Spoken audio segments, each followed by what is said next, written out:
This is an interactive video. Feel free to hit pause to set up.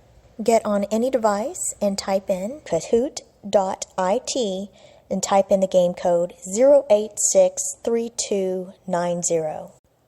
Pause the video each time you come to a yellow Kahoot screen like this, then use your cell phone to answer the Kahoot questions on the screen. Culturally homeless, third culture kids. Throughout this video, we're going to be looking into these areas of the TCK community.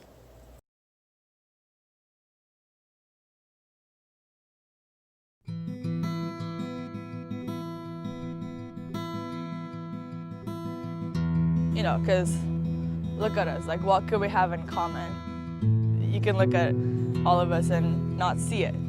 What unites us is not a visible thing. My life started in New Haven, Connecticut. Then we moved to Vermont, Sao Paulo, Brazil, Rochester, New York, Bucharest, Romania, Lima, Peru, went to college in Maine. My dad is in education. He runs International American Schools. Third culture kids is a person who has grown up in a culture that is adopted, is not their passport country, is not where they were born, is not where their parents are from.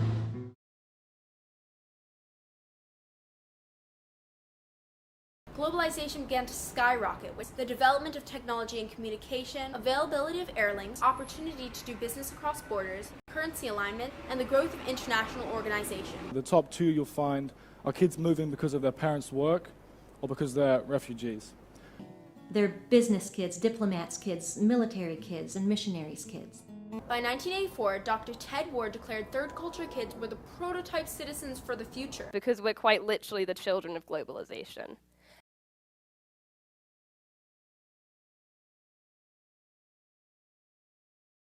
The person who coined this term, Ruth Hill Useem, said that basically what happens is the parents' cultures mix with the culture the child lives in, and it creates a new, unique third culture. So for me, my mum's English culture, my dad's Goan culture, and then the American and French cultures I lived in created my culture.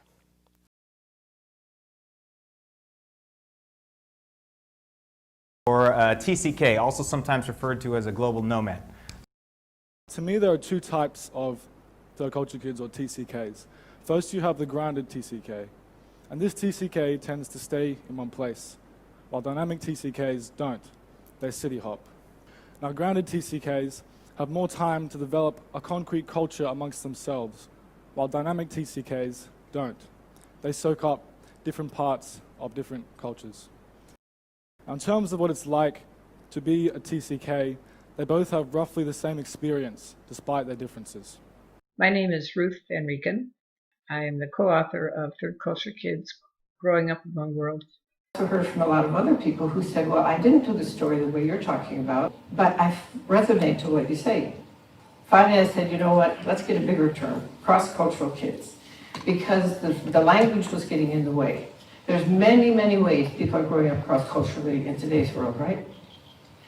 So my definition for cross-cultural kids is a child who's interacted in the developmental age with people with different cultures in meaningful ways. Here are some different types of CCKs.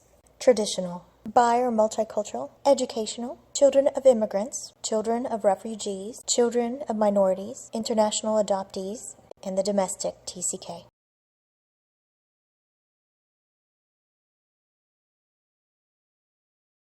Being highly adaptive and crossing cultures with ease are two well-known traits of TCKs, open-minded and resilient. It's easier for TCKs to start to understand other cultures faster because we're not brought up in one homogeneous setting. We're brought up with a blend of ideas.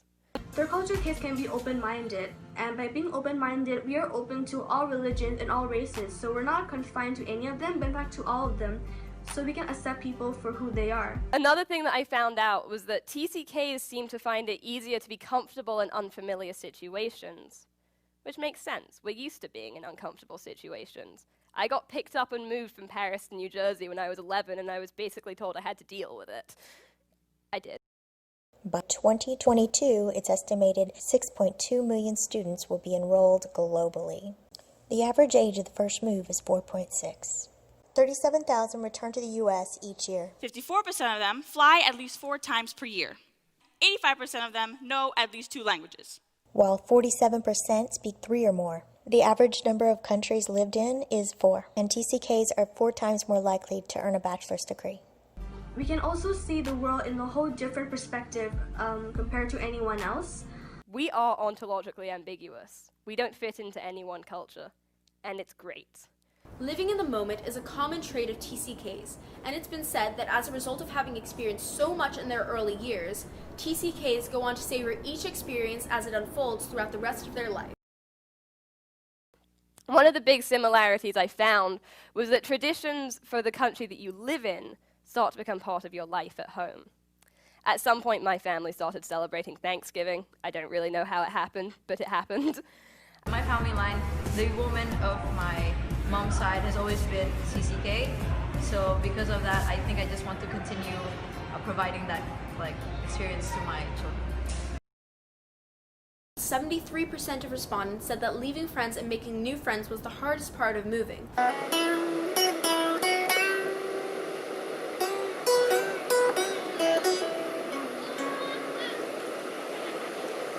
I certainly don't feel lonely in Japan. When I first came, of course, I did. But once I realized that CA would be a great opportunity for me to start making friends, because if you can't make friends in a community where there are a lot of people like you, you're going to have trouble making friends in other communities, of course. So I decided to go ahead and branch out, and I found lots of friends that I had lots in common with, actually, really quick once I decided to start trying. 47% of TCKs speak more than 3 languages. 40% of TCKs struggle with creating friendships. 1 in 7 is currently dating another TCK. 1 in 4 is married or engaged. 60% of parents still want to raise their children as TCKs, while 11% are not having kids. 79% have parents of the same ethnicity, while 21% don't. I always hated being the new kid at my school, and I always had to make new friends again, and I found it so tiring. And when I met new people, they already had their own best friends, and I didn't want to interrogate between them, so it kind of got me a little bit depressed because I began missing my old friends.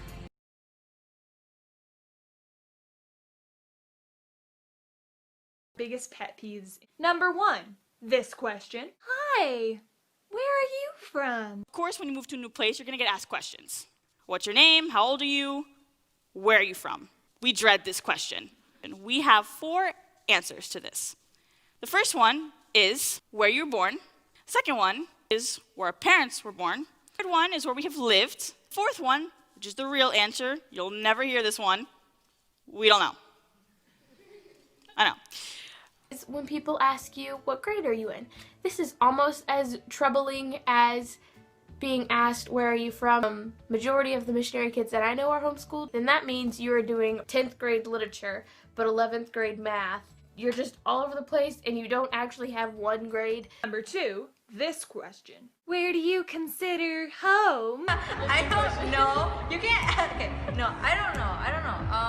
Define home, Number 3, another pet peeve is meeting people for the first time. Each country has a different way of saying hello to a person. Do you kiss them? Do you shake their hand? Do you hug them? Do you kiss them twice? Do you wave at them awkwardly until they make a move and do something? Oh, you were going for 1 kiss, I was going for 2. Now I'll shake your hand and hug ya and wave at ya and avoid eye contact until this moment is over. My biggest problem is that the Croatians do 2 kisses, which normally I don't have a problem with that. That's what they do in Spain. In Spain, you go in for the left and then you go in for the right. In Croatia, they do the opposite. Not only do you have to learn the language, and that can be tough, but once you do learn the language, you then start throwing it in with English, and so you just going, so we'll go from English to Japanese to English and never miss a beat and just keep on talking. Number 4, my big pet peeve is not being able to think of a word in your own language. A waiter in a restaurant brought me over my drink. The words that came out were not thank you. They were not gracias. It was this.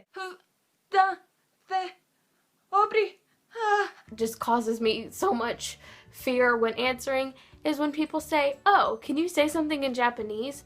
Because once you say that question, all of the Japanese just leaves my brain. The third thing missionary kids can relate to is not knowing U.S. culture. Never get confused whether to write the date, month, and then year, and then or the month, year, and date. You have to relearn American money.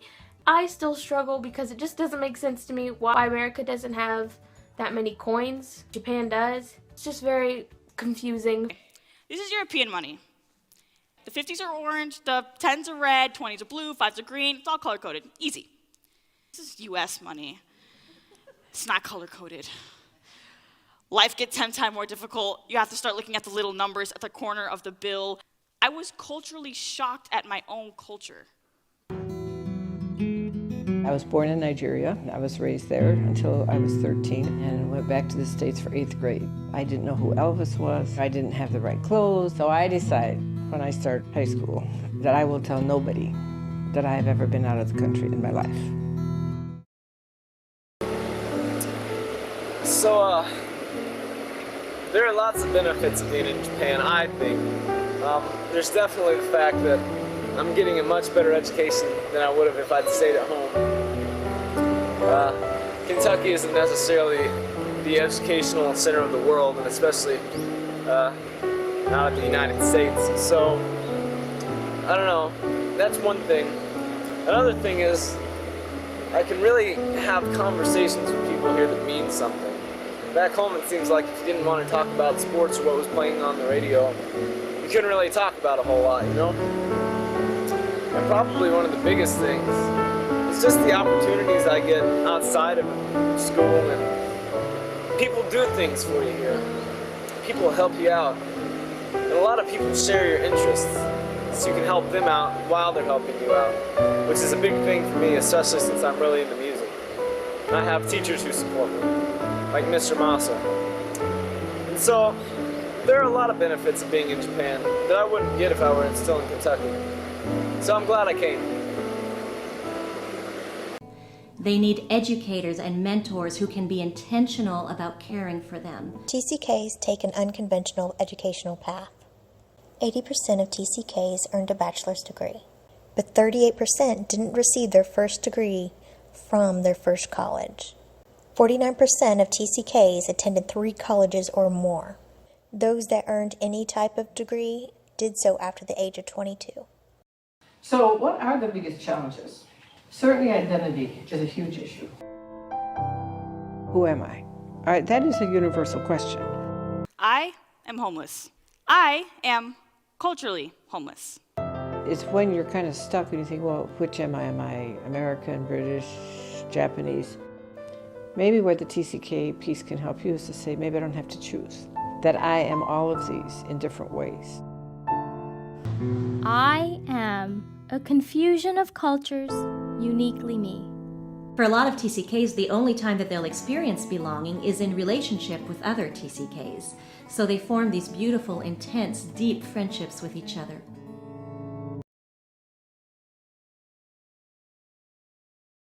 As a third culture kid, you fit in everywhere and you fit in nowhere at the same time. Who they see us to be, right?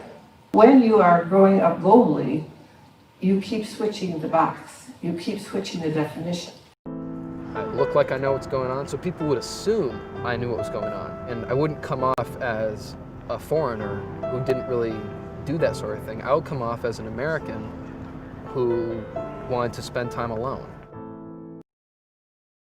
When I'm in Australia, obviously I'm not freaking white, but when I open my mouth and like the way I behave, the way I see things, it's all in an Australian way. When I started in Nigeria, I was in the foreigner box. I looked different, I thought different. I could have great friends who were Nigerian, but nobody expected me to be exactly alike.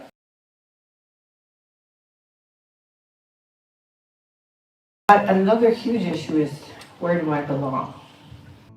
One common trait among a lot of third culture kids is the sense that they don't fully belong in their passport culture or in any of their foreign cultures.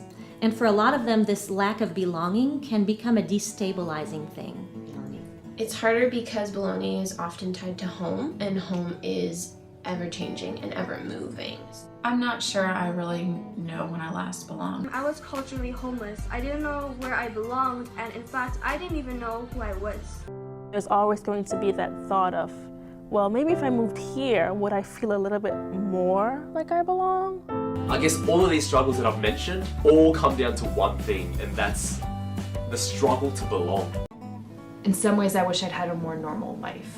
I can fit into most contexts, but I don't have one that fits me. I understand a lot, I understand people, but I feel misunderstood. If I can't even feel at home in my home country with my family, how can I expect to feel home anywhere else? It has left me feeling a nagging sense of rootlessness. Culture kids are known to be good at adapting, but at the same time, some of us struggle in bonding. So bonding is what happens between usually similar people who are in close contact, and it helps to build a strong sense of community, shared identity, shared values, social trust, social support networks, a culture of civic engagement. Bridging, on the other hand, is something that happens between more dissimilar people, and it's what helps those bonded communities to engage, interact fruitfully and productively with people who are external to them or different from them. And it's this rootlessness that I think is at the root this problem with bonding or this weak connectivity. You lived a life that not many people can relate to, yet that does not mean that it's a bad thing. But many of them carry with them these burdens that are also a legacy of being a third culture kid. The other is unresolved grief. I think the hardest part of growing up in this global, nomadic community of expats is the number of losses and goodbyes the third culture kids have to experience. Sometimes I feel like I didn't really want to meet new people because I knew I was going to say goodbye. Having to say goodbye all the time doesn't mean it gets easier. It just gets more. Nobody talks about what did you lose with an airplane ride. The very airplane rides that other people see as so big and wonderful and important are the very ways that we lost the things we loved. This is manifested in different sorts of behaviors. Withdrawal, acting out, and of course self-medication. Performancism, so that's sometimes sort of obsessive attempts to prove your self-worth, oversharing. Spiritual crisis for missionaries' kids, because where other TCKs can blame the government or their parents' job on living cross-culturally, MKs can only blame God. He's the one who moved them across the world to a country that might not feel familiar or safe to them. Getting involved in the school community through extracurricular activities and sports came up many times when asked what helped the TCKs the most. In order to navigate through their complicated lives, third culture kids need caring, qualified adults to step into that complexity with them and help them to make sense out of it. PEEFT, Process Experiential Emotion Focused Therapy, was recommended for TCKs because it's person-centered. It has a humanistic experiential worldview which matches TCKs.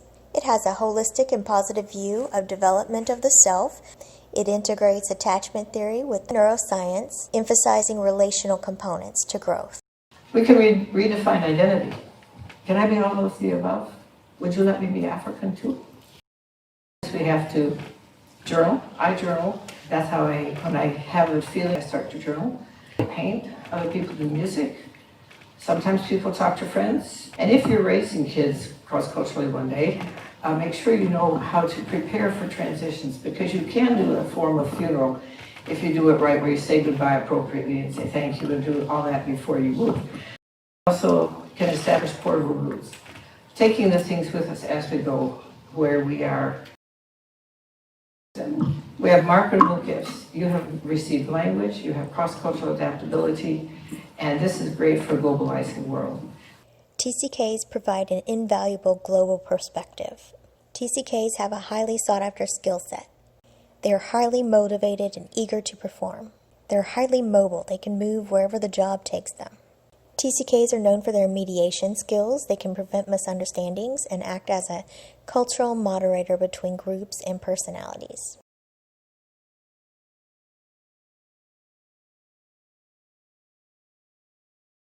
Viggo Mortensen, Audrey Hepburn, Colin Firth, Uma Thurman, Kobe Bryant, Yo-Yo Ma, Gillian Anderson, Barack Obama.